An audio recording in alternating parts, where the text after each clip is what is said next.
อนอบน้อมต่อพระรัตนตรัยแก้วเจ้าสามประการ น้อมเอาคุณพระพุทธเจ้าคุณพระธรรมเจ้าคุณพระสังฆเจ้าคุณพระอรหันตเจ้าอริยสงฆ์เจ้าจุตนจุองค์ได้เมตตาแผ่ปารมีมาปกเก่าเกศาปกห่มหักษาครูบาอาจารย์พระมหาเถระพระเถรานุเถระเพื่อนสหธรรมิกสหพรหมจารีทุกรูปทุกองค์ปกห่มหักษาศรัทธาสาธุชนคนดีโยมป่อโยมแม่โยมพี่โยมน้องทั้งหลายทุกคนทุกท่านที่ติดตามรับฟังรายการสารธรรมยามค่ำตั้งสถานีวิทยุเพื่อพระพุทธศาสนาคลื่นสีขาวเพื่อชาวประชาซึ่งออกอากาศจากวัดบรรพตสถิตอำเภอเมืองจังหวัดลำปางในเมตตาบารมีของครูบาอาจารย์ท่านพระมหานพดลสุวรรณเมธีเจ้าของผู้อำนวยการผู้จัดการสถานีวิทยุพร้อมกับทีมงานสถานีเจ้าหน้าที่สถานีน้องแอมพัชริยาฟองจันตาด็อกเตอร์น้องนัทสถาพรสุธาคำน้องดิวอนุพงษ์ตาจินะได้ร่วมกันดูแลสถานีในด้านเทคนิคในด้านความเรียบร้อยต่างๆและศรัทธาญาติโยมผู้สนับสนุนค่าน้ำค่าไฟค่าใช้จ่ายของสถานีทุกคนทุกท่านขออนุโมทนาบุญเป็นอย่างยิ่งและสถานีวิทยุติเกาะสัญญาณเชื่อมสัญญาณไปในเครือข่ายคลื่นสีขาวตอนนี้ที่สถานีวิทยุห้วยตองซักสถานีวิทยุวัดไฟหินนะและก็อีกหลายๆสถานีแม่วางเรดิโอเนาะอีกหลายๆสถานีที่เชื่อมสัญญาณไปช่วงค่ำยามแรงนี้ก็ต้องขอขอบคุณในเมตตาบารมีของครูบาอาจารย์เจ้าของสถานีทุกรูปทุกองค์พบปะกันวันนี้ศรัทธาญาติโยมเป็นวันจันทร์ที่3เดือนสิงหาคม2569เดือนนี้ก็มีวันสำคัญนะก็วันแม่แห่งชาติวันที่12สิงหาเนอะศรัทธาญาติโยมเตรียมดอกมะลิไว้ให้คุณแม่เสียดีๆนึกถึงบุญคุณของแม่จะไปลืมช่วงเดือนนี้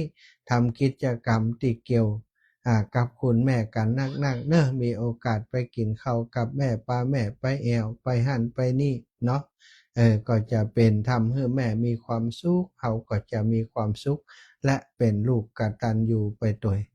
พบปะกันแล้วก่อนอื่นแล้วก็จะปาศรัทธาญาติโยมป่อโยมแม่ทั้งหลายไหว้พระสวดมนต์ทำวัดเย็นก่อนเนอะกราบพระพร้อมกันกราบ1พุทโธเมนาโถกราบ2ธัมโมเมนาโถกราบ3สังโฆเมนาโถอิมินาสการเรนะพุทธังอภิปูชยามิอิมินาสการเรนะธัมมังอภิปูชยามิอิมินาสการเรนะสังฆังอภิปูชยามิอะระหังสัมมาสัมพุทโธภะคะวาพุทธังภะคะวันตังอภิวาเทมิกราบสวากขาโตภะคะวะตาธัมโมธัมมังนะมัสสามิกราบสุปฏิปันโนภะคะวะโตสาวกสังโฆสังฆังนะมามิกราบ นะโมตัสสะภะคะวะโตอะระหะโตสัมมาสัมพุทธัสสะนะโมตัสสะ ภะคะวะโตอะระหะโตสัมมาสัมพุทธัสสะนะโมตัสสะภะคะวะโตอะระหะโตสัมมาสัมพุทธัสสะพุทธังสารนังกัจฉามิธัมมังสารนังกัจฉามิสังฆังสารนังกัจฉามิตุติยัมปิพุทธังสารนังกัจฉามิตุติยัมปิธัมมังสารนังกัจฉามิตุติยัมปิสังฆังสารนังกัจฉามิตาติยัมปิพุทธังสารนังกัจฉามิตาติยัมปิธัมมังสารนังกัจฉามิตาติยัมปิสังฆังสารนังกัจฉามิอิติปิโสภะคะวะอะระหังสัมมาสัมพุทโธวิชชาจารณะสัมปันโนสุขโตโลกาวิทูอนุตตโรปุริสัทธัมมสารถิสัทธาเทวมนุษย์สานังพุทโธภะคะวะติสาวะคาโตภะคะวะตาธัมโมสันทิฏฐิโกอากาลิโกเอหิปัสสิโกโอปานายิโกปัจจัตตังเวทิตาโพวินโยหิติสุปฏิปันโนภะคะวะโตสาวกสังโฆอุชุปฏิปันโนภะคะวะโตสาวกสังโฆยายาปฏิปันโนภะคะวะโตสาวกสังโฆสามิจิปฏิปันโนภะคะวะโตสาวกสังโฆยะทิทังจัตตาลิปุริสายุคานิอัตถปุริสาปุคลาเอสะภะคะวะโตสาวกสังโฆอาหุนายโย ปาหุนายโยทักขินายโยอัญชลิกะระนิโยอนุตตรังปุญญเขตังโลกัสสติกราบพระพร้อมกันเนอศรัทธาญาติโยมทั้งหลายกราบหนึ่งพุทธังวรันตังสิรสานะมามิกราบสองธัมมังวรันตังสิรสานะมามิกราบสามสังฆังวรันตังสิรสานะมามิไหวพระสวดมนต์ธรรมวัดเย็นโดยกันเรียบร้อยแล้วศรัทธาญาติโยมต่อไปก็จักได้นำสาระธรรมสนทนามาอุจากาบศรัทธาอีพ่ออีแม่ตั้งหลายเท่าที่ได้รับมอบหมายเวลามา1 ชั่วโมงนะสวดมนต์ไปแล้วนำเศร้ารายการไปแล้วนะเหลือเวลาอีกประมาณ45 นาทีนะก็ตีเป็นว่า30 นาทีเนาะได้สนทนาอุจากันส่วนนอกจากนั้นก็เข้ารายการและก็เปิดสาย แล้วก็ประชาสัมพันธ์เวลา บริหารเวลา คือเป็นประโยชน์นะกับการเผยแผ่งานเผยแผ่พระพุทธศาสนาศรัทธาญาติโยมทั้งหลายทุกคนถ้าเรามีบ้านมีจองมีห้องมีหอถ้าต้องการบางฮื้อของมันหายนะบางเตื่อจะเดินทางไปหันไปนี่ลืมแท็บคาแจลืมล็อกคาแจ ศรัทธาญาติโยมเป็นห่วงกว่าทรัพย์สินภายในจะหายกว่าคนนั้นจะเข้าไปคนนี้จะเข้าไปนี่ก็ต้องมีกุญแจเนาะเข้าวัดเข้าว่าเข้าบ้านเข้าช่องส่วนใหญ่ก็จะมีกุญแจกันทั้งนั้นเพื่อป้องกันสิ่งที่ไม่พึงประสงค์เข้ามาสู่บ้านสู่จองของเรา แต่ในชีวิตของเฮานั้นศรัทธาญาติโยมเฮาก็มีกุญแจ2 ดอกเนาะ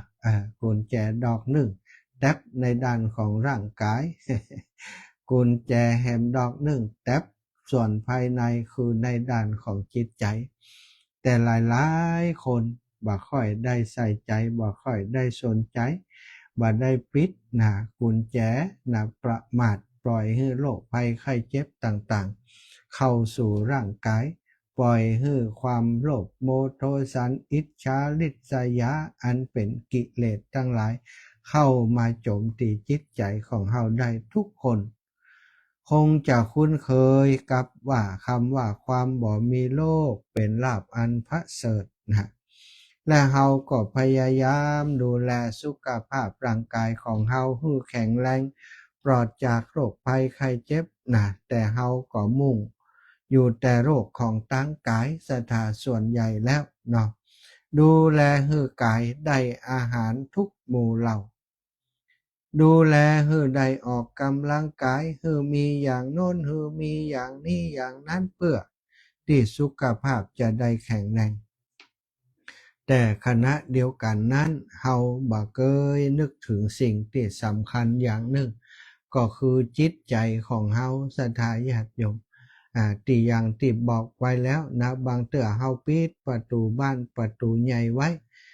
ประตูในเรื่องของด้านอาหารการกินเฮาก็ดูแลควบคุมดูแลร่างกายเหมือนกับประตูใหญ่ศรัทธาญาติโยมแต่ว่าประตูน้อยที่สำคัญก็คือด้านจิตใจนั้นซึ่งก็มีความสำคัญและเป็นส่วนที่ถือว่าสำคัญที่สุดในร่างกายของเฮาลืมได้ปิดได้ล็อกกุญแจได้ป้องกันภัยพิบัติต่างๆที่จะเข้ามาปล่อยให้ความโลภโมโทสันความอิจฉาริษยาเข้ามาเบียดเบียนมาโจมตีมาทำให้จิตใจของเฮาหม่นหมองทำให้ทรัพย์ภายในที่มีอยู่ในจิตในใจของเฮาถูกปล่อยออกไปศรัทธาเฮยท่านอาจารย์เคยบอกกับพวกลูกศิษย์ว่ากิเลสนั้นเป็นโรคของใจใจไหนที่ยังบ่ปลอดจากกิเลสใจนั้นก็ทุกข์ใจนั้นก็พร่องรู้ว่าที่ใจนั้นเป็นโรคอย่างยิ่งศรัทธาญาติโยมใจรั่ว โรคหัวใจหัวอันนี้ใจหัวในที่นี้หมายถึงกิเลสมันรั่วรดจิตใจของเฮาที่นี้เฮามาพินิจพิเคราะห์ดูใจของเฮาเป็นโรคแล้วเฮาก็บ่เคยจะหายามารักษาแล้วเฮาก็จะมีความผาสุกมีความเป็นลาภอันอย่างยิ่งกันที่ตรงไหนสตา ถ้ากายของเฮาเจ็บกระเซาะกระแสะเฮาก็ทุกข์เฮาก็เดือดร้อนแต่ใจของเฮาที่เจ็บต่อเนื่องเรื้อรังบ่มีวันฟื้นคืนดีเลยเพราะประเดี๋ยวเฮาก็มีโลภเพราะประเดี๋ยวเฮาก็มีโกรธประเดี๋ยวเฮาก็มีหลงกันแล้วเฮาจะทำอย่างไรนอกจากท่านจะบอกว่ากิเลสนี้เป็นโรคของใจแล้วท่านยังได้บอกครูบาอาจารย์ยังได้บอกสำทับต่อไปว่าโรคของกายที่เราแสนกลัวนักหนาเช่นมะเร็งพอเป็นก็ตายตายไปแล้วเฮาจะเอากายนี้ไปเผามะเร็งก็ตายไปพร้อมๆกับร่างกายและของเฮาที่กลายเป็นเท่าฐานไปแล้วมันก็จบกันสำหรับโรคภัยต่างกายส่วนโรคที่ยังบ่หมดสิ้นเหตุปัจจัยนั้นยังมาเกิดใหม่กายอันใหม่บ่จำเป็นจะต้องเป็นมะเร็งเพราะฉะนั้นโรคของกายเมื่อตายแล้วก็สิ้นสุดกันแต่โรคทางใจศรัทธาญาติโยมนั้นยังบ่สิ้นสุดใจของเฮามีกิเลสอยู่แค่ไหนก่อนตายเกิดมาใหม่ก็มีกิเลสตามมาด้วยแค่นั้นเป็นมรดกตกทอดเป็นบาปมีบาปเป็นทรัพย์มีบุญเป็นทรัพย์ถ้าเฮามีบุญกุศลก็ติดอยู่ในใจเป็นทุนรอนมันก็จะตามมาเป็นอริยทรัพย์เพื่อจะเป็นเสบียงก่อเกื้อหนุนจุนเจือเพื่อเฮาพอจะเลี้ยงตัวรอดไปได้อย่างมีความสุขทีนี้เนี่ยอย่างใดศรัทธาเฮ เฮาถึงจะหายขาดจากโรคของใจทำอย่างใดกิเลสจึงจะเหือดแห้งไปจากใจของเฮาได้อันนั้นคือการที่จะต้องมาฝึกอบรมจิตใจมาประพฤติปฏิบัติหรือเรียกว่ามาภาวนามาพัฒนาจิตใจของเฮาจริงๆแล้วในกระบวนการคัดเกลากิเลสของคนเฮากิเลสที่หยาบคือความตนีทีเหนียวขี้จิขี้ถี่นี่เป็นกิเลสที่หยาบซึ่งสามารถเอาชนะโดยการบริจาคการสละการแบ่งปันอันนี้ก็เป็นส่วนหนึ่งของการเรียกว่าฝึกฝนด้านจิตใจจิตใจคัดเกลาจิตใจมันก่อยๆเบาบางไปจากคนที่เคยหันแก่ตัวคนหันแก่ตัวนี้ศรัทธาญาติโยมมันจะมีปัญหาไปทุกอย่างหันแก่ตัวบ่อยากจะทำงานนักบ่อยากจะเหนื่อยนักก็ไปโกงเปิ้น โกงเวลาเปิ้นได้นักทำงานน้อยนี่อันนี้เรียกว่าโกงเวลาโกงอย่างทุกอย่างคนที่อยากสุขสบายเขาจะหันว่ามีเยอะมากในสังคมบอกค่อยทำงานนักเนี่ยอย่างใดจะได้เงินไปกล้าของบดีเหียนี่ไปกล้ายาของผิดกฎหมายยาบ้ายาฝิ่นเฮโรอีนอย่างต่างๆโอ้ร่ำรวยแต่ว่ารวยได้บ่เมินตำรวจเปิ่นจับได้กฎหมายสาวถึงก็ติดคุกติดตารางไปซะ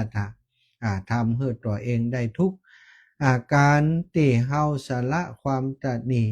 โดยการฮื้อตานโดยการช่วยเหลือการสละแรงกายแรงใจคอยคัดเกลาตัวเอง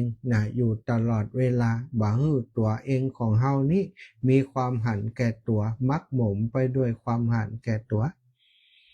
ต่อจากนั้นเฮาก็มาควบคุมในด้านของกายวาจาใจบ่ฮื้อไปเบียดเบียนผู้อื่นบ่หล่อลวงผู้อื่นบ่ทำร้ายตัวเองโดยการดื่มสุราเมลัยหรือว่ากระทำผิดศีลข้อบัญญัติต่างๆของนักปราชญ์บัณฑิตเปิ้นซะศีลนี้เป็นของเก่าเป็นของเดิมเป็นของดีที่มีอยู่คู่โลกของเฮานี้พระพุทธเจ้ามาค้นพบมาศรัทธาจริงๆแล้วการปฏิบัติการรักษาศีลนี้ได้มีมาก่อนพุทธศาสนาแล้วคนที่เปิ่นต้องการมรรคผลนิพพานหรือว่าต้องการมีคุณธรรมเบื้องสูงเปิ่นก็ปฏิบัติมาโพธิสัตว์เจ้าในอดีตชาติท่านก็รักษาศีลอย่างนี้รักษาศีล5พอมาเป็นพระพุทธเจ้าพระองค์ก็หันว่าศีล5นี่แหละเป็นพื้นฐานเป็นฐานสำคัญของจิตใจของเฮาการจะพัฒนาจิตใจนั้นต้องเริ่มพัฒนาที่กายด้านใดด้านที่เฮาบ่เบียดเบียนผู้อื่นในด้านต่างๆบ่เบียดเบียนทางกายบ่เบียดเบียนทางใจบ่เบียดเบียนทางวาจาอันนี้เรียกว่าฐานของชีวิตจะต้องเริ่มโดยจากสิ่งเหล่านี้จากนั้นก็มาอบรมฝึกฝนในด้านของปัญญาศรัทธาญาติโยมการภาวนาเป็นคำกลางๆเป็นเรื่องของการพินิจพิจารณาธรรมชาติและสิ่งต่างๆที่มาเกี่ยวข้องในด้านจิตใจในด้านร่างกายในด้านจิตใจของเฮาฮื้อมันได้ฮู้ฮื้อมันได้หันเมื่อความทุกข์เกิดเมื่อกิเลสเกิดถ้าเฮาภาวนามีสติอยู่เฮาก็จะฮู้เท่าทันมันการฝึกปฏิบัติจิตให้มีกำลังจิตที่มีกำลังก็คือจิตที่มีสมาธิ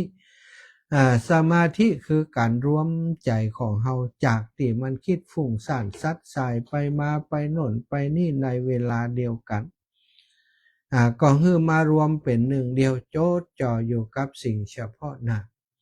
ศรัทธาญาติโยมการรวมสมาธิการทำสมาธิคือเกิดนั้น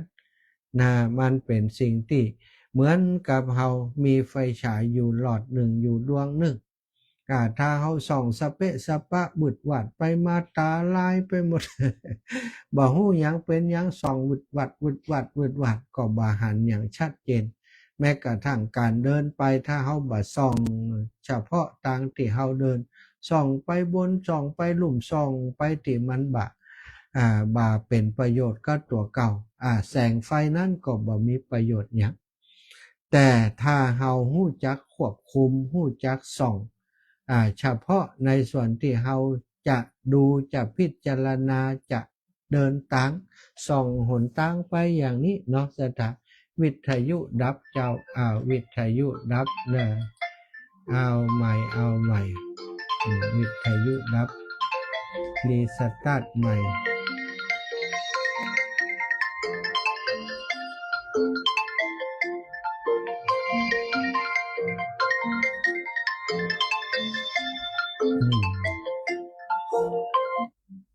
กำลังรีสตาร์ทใหม่วิทยุดับล่ะตอนนี้มาเลยยังบ่ฮู้รอกำนะยังล่ะไม่ยังฮู้โฆษณาได้ข้างยังข้างยังฮู้เหรอเดี๋ยวฟังก่อนเด้อดูก่อน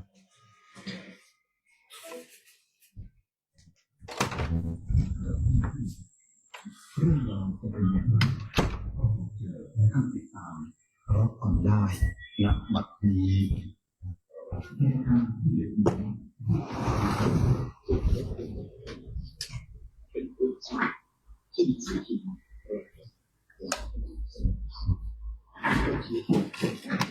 ผู้ขับรถโดยประมาทชนคนแล้วหนีกฎหมายยังมีความไม่รัดกุมที่จะจัดการกับผู้กระทำได้บุคคลเหล่านี้สร้างความสุขให้แก่ครอบครัวของผู้ตายโดยเฉพาะอย่างยิ่งญาติพี่น้องที่มีความลำบากยากจนต้องพึ่งผู้ตายเป็นผู้ดี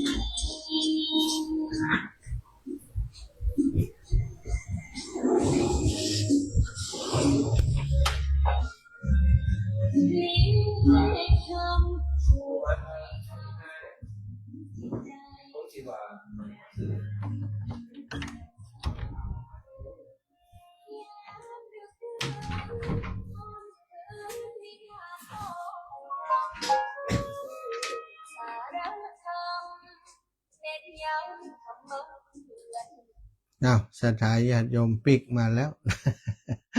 ต้องไปควบคุมมอนิเตอร์เองนะสถาเนื่องจากว่ามันคงจะเป็นอันลิงก์ของอาตมาเนาะมันเป็นไวรัสสถาตะกี้หันมันดับแวบๆกำหนึ่งแต่ว่าก็บ่ได้เอะใจเนาะว่ามันจะเงียบไปนะปรากฏว่าคนที่ฟังอยู่ทางบ้านว่าวิทยุดับไปเนาะตอนนี้ดีแล้วยังดีแล้วก็แจ้งมาจิมนะแจ้งบ่ต้องโทรนะแจ้งมาทาง Facebook เนาะโยมน้องสมจิตฟังอยู่ดีแล้วกันเนาะตะกี้ฟังก็ได้ละนะได้ละศรัทธาญาติโยมพบปะกัน หลังจากมันดับไปเมื่อผู้ดับไปเมินก่อนเนาะว่าเหมือนเดิมก่อนแล้วกันทำอย่างใดเราจึงจะหายจะขาดจากโรคทางใจทำอย่างใดกิเลสจึงจะเหือดแห้งไปจากใจของเราได้นั่นก็คือการมาฝึกอบรมจิตมาประพฤติปฏิบัติหรือที่เรียกว่ามาภาวนาจะมาพัฒนาจิตของเราเหมือนกับว่าไปหากุญแจมาปิดบ่ให้กิเลสมันเข้ามาสู่จิตใจของเราด้วยการภาวนา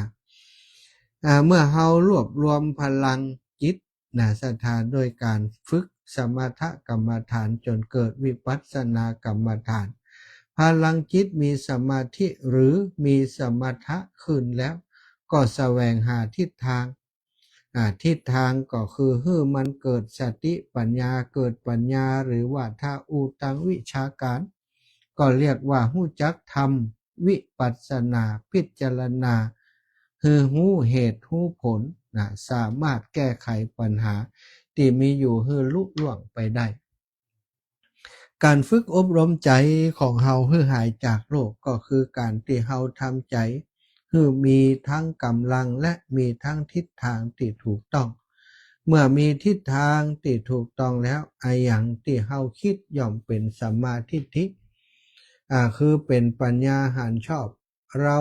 จึงพูดกันอยู่เสมอว่าถ้าใจมีปัญญาเข็นชอบเป็นกุญแจดอกสำคัญแล้วย่อมทำให้เราสามารถไขประตูเปิดเข้าสู่มรรคคือหนทางไปสู่ความสิ้นทุกข์ใดเพราะฉะนั้นสิ่งแรกที่เราทุกคนจะต้องตระหนักเอาไว้และพยายามเตือนตัวเองฝึกฝนตัวเองคือไต่ตรองให้ได้ปัญญาหันชอบเสียก่อนที่จะตกลงใจว่าจะทำอย่างลงไปเหมือนกับว่าเฮาได้ขวนขวายหายามาใส่ใจของเฮาทำให้โรคบ่กำเริบหรือถ้าเคราะห์ดีเฮาไปเจอยาขนาดวิเศษขึ้นมาโรคที่เป็นอยู่ก็จะเบาบางจนกระทั่งหายไปได้ถ้าหันกันอย่างนี้เฮาจะค่อยขวนขวายระวังรักษาหือยามีอยู่ใกล้มือใกล้ใจตลอดเวลาเมื่อมีอย่างมากระทบใจของเฮาจะกระเพื่อมออกไปเป็นความคิดเป็นวาจาเป็นการกระทำเฮาจะได้ทวนถามก่อนว่าสิ่งที่คิดนั้นมันชอบหรือยังมันถูกต้องหรือยังเป็นกุญแจที่จะไขหื้อใจของเฮาเข้าไปสู่มรรคหรือเปล่าถ้าเฮาระลึกนึกใดอย่างนี้ใจของเฮาก็จะพบความสงบสุขเพิ่มขึ้นศรัทธาเพิ่มขึ้นความสงบนี่ก็จะเป็นอาหารหล่อเลี้ยงสุขภาพของใจให้สมบูรณ์แข็งแรงเพราะเพราะใจที่ว่าวุ่นใจที่มีแต่ความหวาดระแวงความสงสัยเมื่อมีแต่ความร้อนรุ่มตลอดเวลาเดี๋ยวก็โกรธเดี๋ยวก็ขี้โลภเดี๋ยวก็หลงจัดเป็นใจที่พร่องศรัทธาเป็นใจที่สุขภาพทรุดโทรมเป็นใจที่บ่ได้พักเป็นใจที่บ่ได้มีอาหารของใจคือความสงบสุขสถานั้นหรือว่าสติสมาธินั้นตอนนี้จะเป็นอาหารของใจแล้วเป็นตัวที่มาป้องกันโรคภัยไข้เจ็บที่จะมาเบียดเบียนหัวใจของเราเพราะฉะนั้นเมื่อมีปัญหาอย่างเกิดขึ้นความคิดหันก็ใช้บ่สมบูรณ์แบบทำให้แก้ปัญหาได้บ่เต็มเม็ดบ่เต็มหน่วยชีวิตจึงบ่ประสบความสำเร็จเท่าที่ควรเมื่อเฮาบ่ประสบความสำเร็จเท่าที่ควรใจก็แห้งแตกกระแหงหิวโหยในการที่จะทำอย่างให้มันเป็นที่นับนาถือตาศรัทธาเป็นที่เชื่อที่เลื่อมใสของคนอื่นใจเช่นนี้มันบั่นทอนเฮาให้ขาดความเชื่อมั่นในตนเองเกิดอย่างขึ้นแทนที่เฮาจะสงบแล้วคิดแก้ไขไปเต็มสติเต็มกำลังความสามารถแต่เฮากลับเดินหน้ากลับถอยหลังวนซ้ายเวียนขวาอยู่เพราะใจของเฮามันสับสนว้าวุ่นทำให้เสียเวลาไปสูญเปล่าแทนที่จะได้เอาไปแก้ไขหรือไปทำอย่างที่มันเป็นผลประโยชน์เมื่อมันเป็นอย่างนี้ศรัทธาชีวิตของเฮาก็เป็นชีวิตที่บ่ได้ยังตามที่เฮาหวังไว้เป็นผลให้ใจยิ่งขาดตกบกพร่องจะเป็นใจที่หิวโหยเกิดโรคกำเริบขึ้นสิ่งที่มีการเปลี่ยนแปลงให้หารได้ก็คือนิสัยของเฮาแต่ก่อนเฮาพบกับไผก็โอภาปราศัยยิ้มแย้มปรากฏว่าเดี๋ยวนี้มกมุ่นงุดงิดบอกพบปะกับไผก็บ่สื่อสารสนทนาโดยวาจาที่เป็นมิตร คนที่พบหันเฮาก็ชักจะขยาดกลัวหรือว่าเบื่อเขาก็บ่อยากที่จะเข้าใกล้ยิ่งทำให้เฮานั้นยิ่งว้าเหวยิ่งทำให้เฮารู้สึกเหมือนเฮาถูกทอดทิ้งมากขึ้นใจก็ยิ่งจะงุดงิดยิ่งจะโกรธเห็นทุกสิ่งทุกอย่างเป็นศัตรูไปหมดถ้าเฮาหันอย่างนี้เฮาจะได้ย้อนมาคิดว่าทุกอย่างนั้นอยู่ที่ตัวเฮานี่เองเหมือนกับว่าถ้าเฮายิ้มโลกนี้ก็จะยิ้มให้เฮาโลกนี้ก็จะเป็นกระจกเงามันก็จะยิ้มตอบ เฮาเพราะฉะนั้นเฮาอยากจะให้ทุกคนรักพอใจเฮาก็ต้องเอากุญแจใจมาไขหัวใจของเฮานะสถาเฮาฮักเฮารักใครพอใจโลกนี้ก่อนเฮารักใครพอใจในโลกนี้ก่อนยิ้มแย้มแจ่มใสให้แก่คนอื่นเอื้อเฟื้อเผื่อแผ่มีน้ำใจกับคนอื่นก่อนเมื่อเฮาแผ่สิ่งเหล่านี้ไปแล้วเงาที่กระจกสะท้อนออกมาก็จะได้เป็นสิ่งที่เฮาชอบใจสิ่งที่เฮาพอใจความทุกข์โรคภัยไข้เจ็บต่างๆสถาญาติโยมโรคทางกายก็รักษาทางกายความหิวเป็นโรคอย่างยิ่งทุกวันเฮาก็หาอาหารมากินเพื่อบรรเทาความหิวทุกวันต้องบริหารร่างกายหาให้ร่างกายกินแต่ในส่วนของจิตใจนั้นคนส่วนใหญ่ก็ละเลยเพิกเฉยต่อการ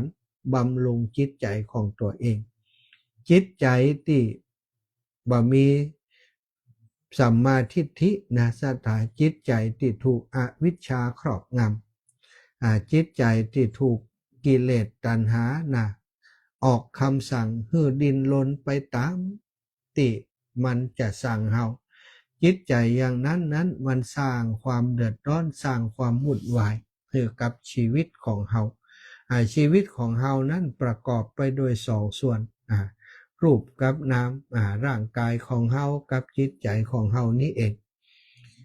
ร่างกายของเฮาทุกคนหู้ในการดูแลในการรักษาร่างกาย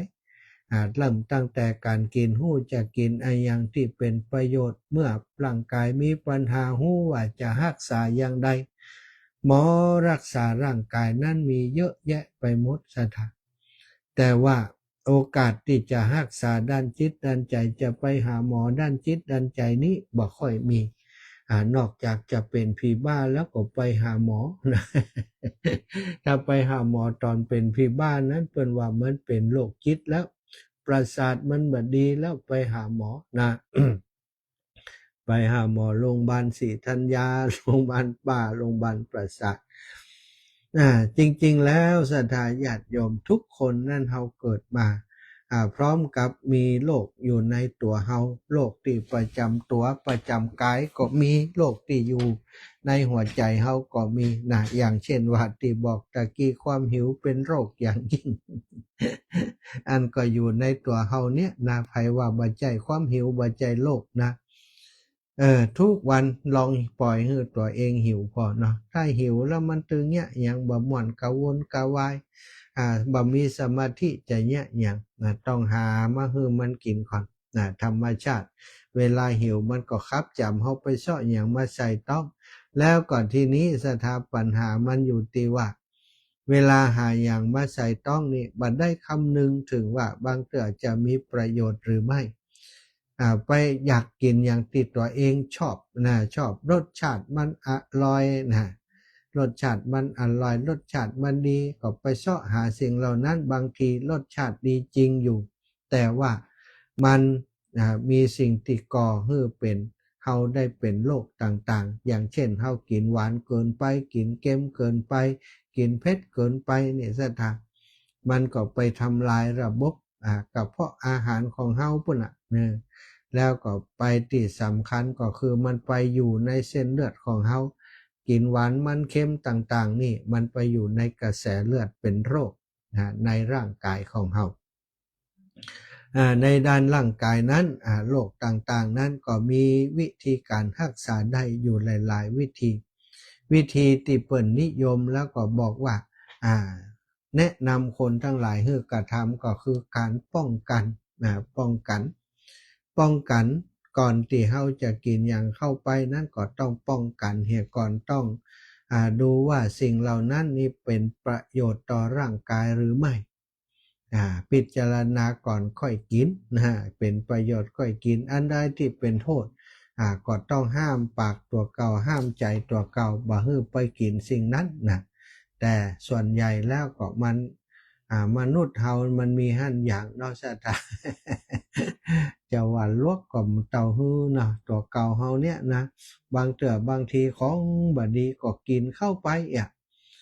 กินเข้าไปแล้วทรมานก็มันอยากกินอยู่เนี่ยเนาะบางคนอย่างเอาง่ายๆอย่างคนกินเหล้ากินยาเนี่ยบ่ฮู้กาว่าเหล้ามันบ่ดีฮู้กาแต่มันอยากเนี่ยโอ้มันทำไมอยากก็แปลกดีเหมือนกันเนาะมีคนหนึ่งเขาอู้ให้ฟังศรัทธาญาติโยมกินเหล้าเมาซึกซักเลยนะเดินบัดตรงหนทางแล้วเข้าไปบ้านน้องเข้าไปบ้านพี่สาวก็ด่าว่าเนาะบ้านนี่มันเหงาแต่นะเหล้ามันล้ำก็บะคิงถึงกินมันติ๊กนี่นะโอ้ยน้องด่าปีมันโอ้อีนี่ก็เหงาไฟว่าเหล้าล้ำอีไฟว่าเหล้าล้ำแล้วมันล้ำขี้ยังกินก็หายากนั่นเหล้ามันล้ำหรอกเนาะกินแล้วมันตึงขาเนาะแต่คนก็ยังกินมันอยู่ นำสิ่งที่บดีเข้าสู่ร่างกายโรคภัยก็ตามมาเยอะนะทีนี้ด้านจิตใจนี้ยิ่งง่ายสถานในการที่จะนำโรคต่างๆเข้ามาสู่จิตใจฟังกำอูไปชอบเอาอิตบางเถื่อไปหาเอาไปพอเฟซบุ๊กคนนั้นคนนี้นี่ของเปื่อนของฟูงโอ้อีนี่มันว่ากูกัน หรือว่าหันอย่างต่างๆก็ตามนะเป็นความเศร้าสลดหดหู่ก็เอามาเก็บมาคิดมาครุ่นคิดมาเป็นปัญหาของตัวเก่ามาทำให้ตัวเก่าเกิดความทุกข์จิตทุกข์ใจก็มีบางคนนี่ไป ทำเป็นคนขี้บ่าควบคุมตัวเองเป็นคนขี้โกรธขี้โมโหอันนี้ก็เหมือนกันศรัทธาญาติโยมเหมือนกับว่าถ้าเราบอกควบคุมร่างจิตใจเราด้านนี้ปล่อยอารมณ์ต่างๆเข้ามากระทบจิตใจอยู่ตลอดนี้เท่ากับว่าเราปล่อยเชื้อโรคเข้ามาในพื้นที่หัวใจของเรากิเลสทั้งหลายทั้งมวลเนี่ยหลักเงาของมันก็มีโลภะโทสะโมหะติดหลักเงาของมันนี่หลักใหญ่ของมันหลักฟอยของมันก็มีเยอะแยะไปหมดโดยเฉพาะอย่างความโกรธเนี่ยศรัทธาญาติโยมโทสะนี่ความงุดงิดงุ่นง่านรำคาญใจความอิจฉาริษยาเนี่ยก็มาเป็นบริวารของความโกรธทั้งสิ้นความโกรธความโลภก็เช่นเดียวกันโลภนั้นอยากได้นู่นอยากได้นี่บ่อยากได้นู่นบ่อยากได้นี่ก็เรียกว่าอยู่ในเรื่องของโลภะทั้งสิ้นแล้วก็โมหะนี่ความหลงนี่โอ้คนเฮาบ่ฮู้จะหลงกันกี่อย่างกี่เรื่องกี่เล่าเนาะแต่ถ้าในชีวิตแต่ละวันนี้ถ้าเฮา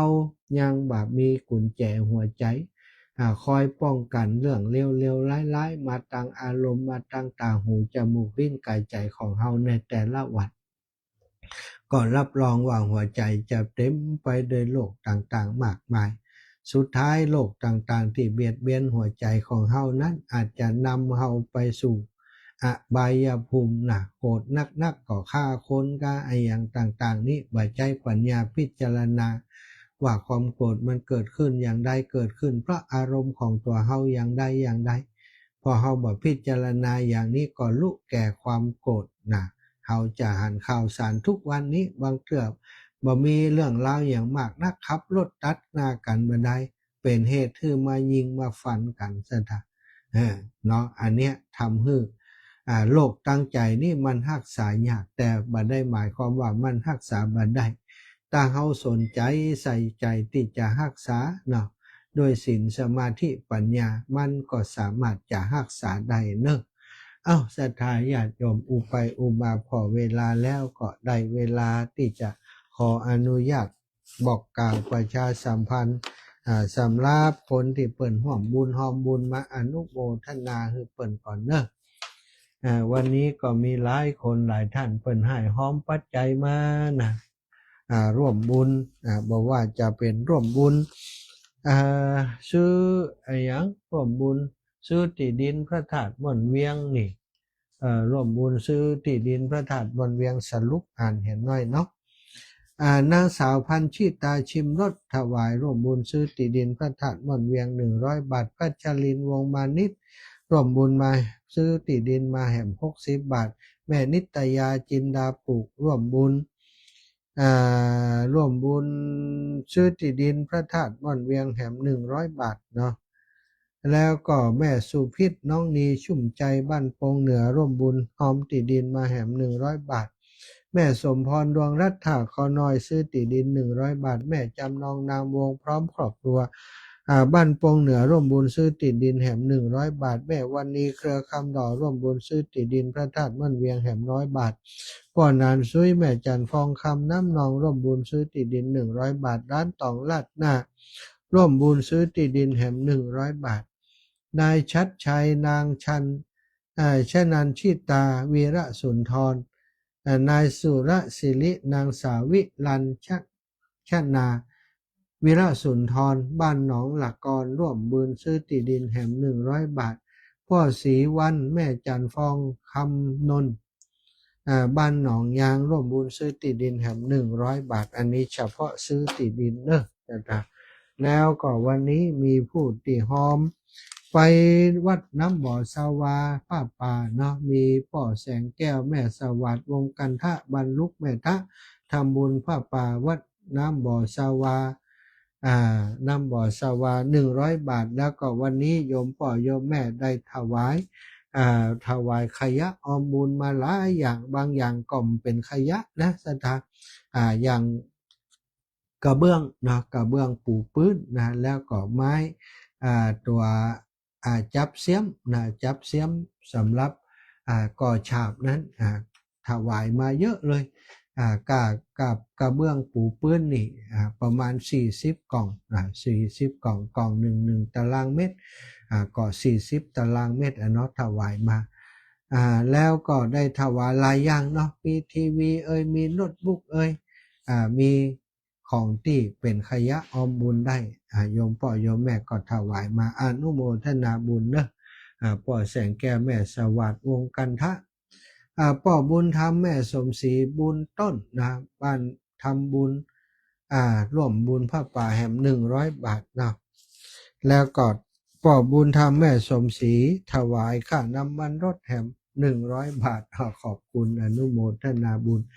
พ่อจำรวยแม่ถนอมนำวงในจักราชนำวงปงใต้นะส่วนบุญซื้อที่ดิน100 บาทแล้วก็แม่เหรียญทาคำมาบ้านสันหลวงถวายค่าน้ำค่าไฟ100 บาทวัดบรรพตพ่อจำรวยแม่ถนอมถวายมา100 บาทแล้วพ่อจำรวยแม่ถนอมถวายส่วนตัวมา100 บาทแม่ชวนชมพูแก้วปงใต้ถวายค่าน้ำค่าไฟ100 บาทแม่พร3 คำลือปงใต้ถวายค่าน้ำค่าไฟมาแหม1 ซองแม่บริวชัยอุดถวายค่าน้ำค่าไฟมาแหม100 บาทแม่แสงเงินสุรินทร์ปงใต้ส่วนตัวถวายส่วนตัวมาแหม1 ซองพ่อคำแม่ลองปงใจดีถวายค่าน้ำค่าไฟมาแหม40 บาทแม่บริวชัยอุดถวายส่วนตัว100แม่จูปงกองแก้วบ้านปงเหนือถวายมาแหม1 ซองพ่อเลดธรรมชัยนะร่วมบุญทุกอย่างนะบ้านปงเหนือแหม100 บาทแม่คำศรียศปงใต้50 บาทแม่บัวลอยปงเทพปงใต้ค่าน้ำค่าไฟ40แม่บัวลอยปงเทพปงใต้ถวายส่วนตัวมาแหม100 บาทพ่อร่มแม่วันเพ็ญพรหมสารปงใต้ถวายปัจจัยร่วมบุญมาแหม100 บาทพ่อร่มแม่วันเพ็ญพรหมสารปงใต้ถวายร่วมบุญมาแหม1 ซองแม่บัวเขียวบัวเหลียวปงลังกาปงใต้ค่าน้ำค่าไฟมาแหม1 ซองแม่บัวเหลียวปงลังกาถวายตุเนอร์40 บาทแม่สาวแก้วใจเที่ยงบันจำนะถวายปัจจัยร่วมบุญค่าน้ำค่าไฟ100 บาทแม่บัวขีท่าโปส่วนต่อ100ค่าไฟ100พันตรีธงชัยนางทิตาพรเมฆศิริร่วมบุญมา100 บาทแม่จำเนียนใจตาบันจำนะอุทิศถึงพ่อสาวแก้วใจตานะแล้วก็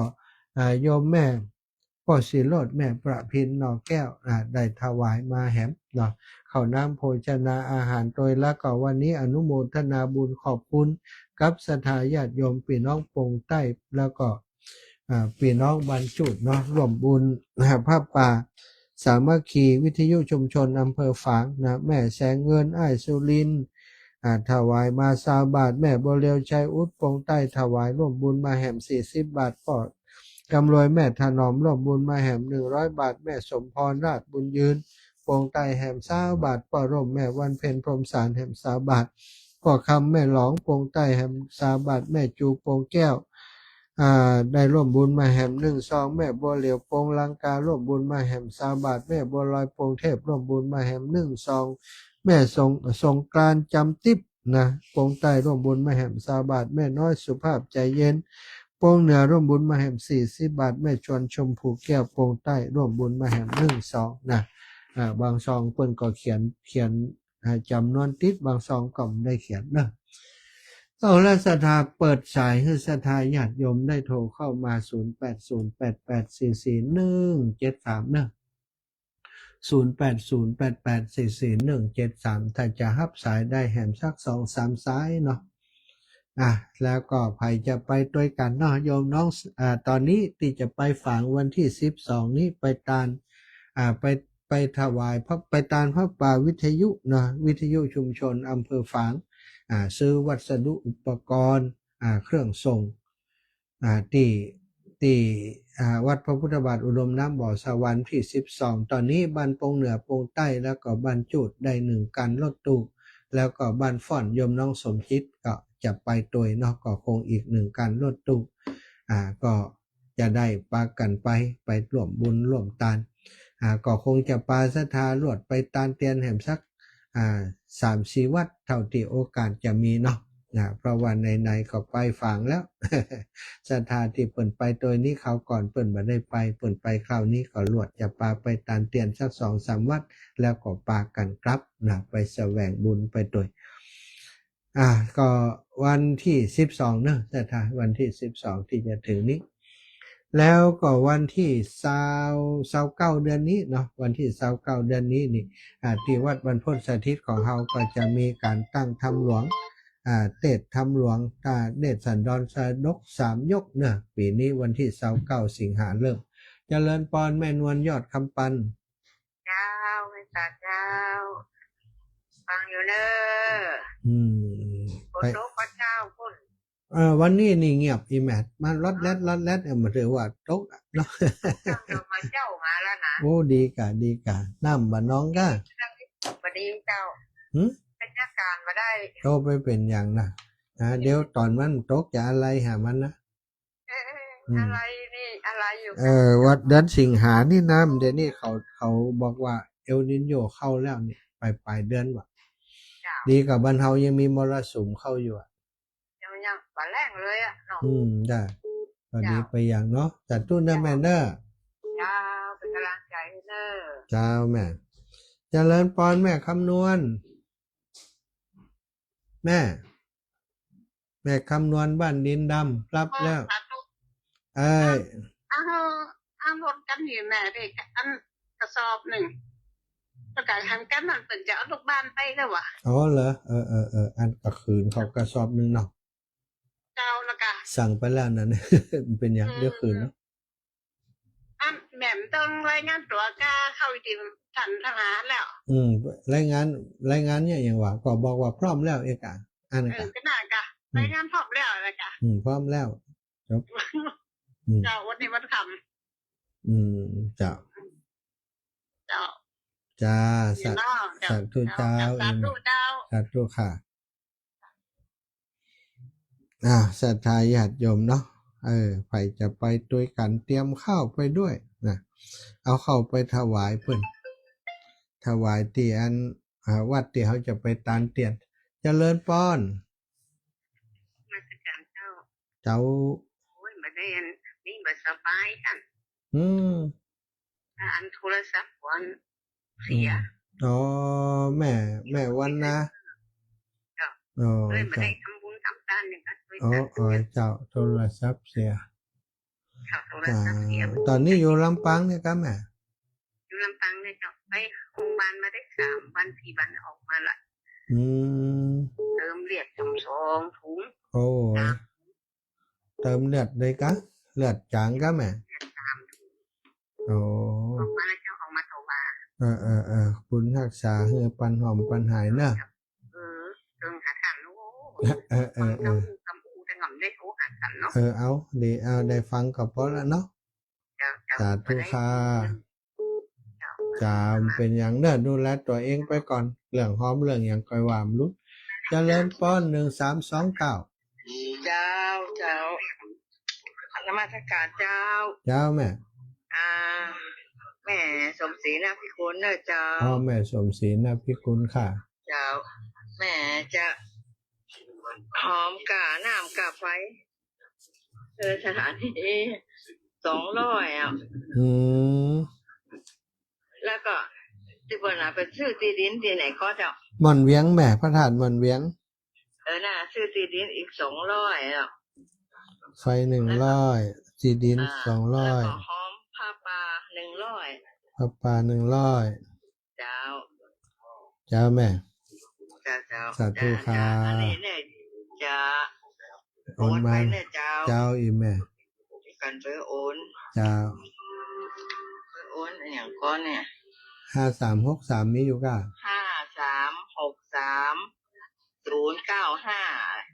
5363095491 491เจ้าจ้าถูกต้องถูกต้อง เจ้า สา แต่ ธุ นะ ค่ะ เจ้า เจ้าแม่ อ่า ศรัทธาญาติโยมนะพี่น้องบ้านฟ่อนโยมแม่อุไรวันพี่ธัญญากรจะไปเจ้าหน่อย อาจจะไปถึงแม่อุไรวันประมาณ6 โมงกึ่งเนาะแล้วก็ที่บ้านฟ่อนนี่7 โมงแล้วก็ปงใต้บ้านปงแสนทองไม่ใช่ปงใต้ พรุ่งนี้จะไปบ้านฟ่อนไปบ้านแม่ย่าอุไร6 โมงครึ่งแล้วก็บ้านฟ่อน7 โมงจากนั้นก็จะไปที่บ้านโป่งแสนทองนะแม่ย่าเรียบแม่จันสมแม่ปราณีสายเครือไม้เอาละศรัทธาเวลาหมดเวลาก็จะนำรายการจากลาศรัทธาอีพ่ออีแม่ทั้งหลายไปโดยเวลาเพียงเท่านี้ขอความสุขความสัสดีจงมีแก่ศรัทธาสาธุชนทุกคนทุกท่านเนอะจัตตารโอธรรมาวะทันติอายุวันโนสุขังภะลัง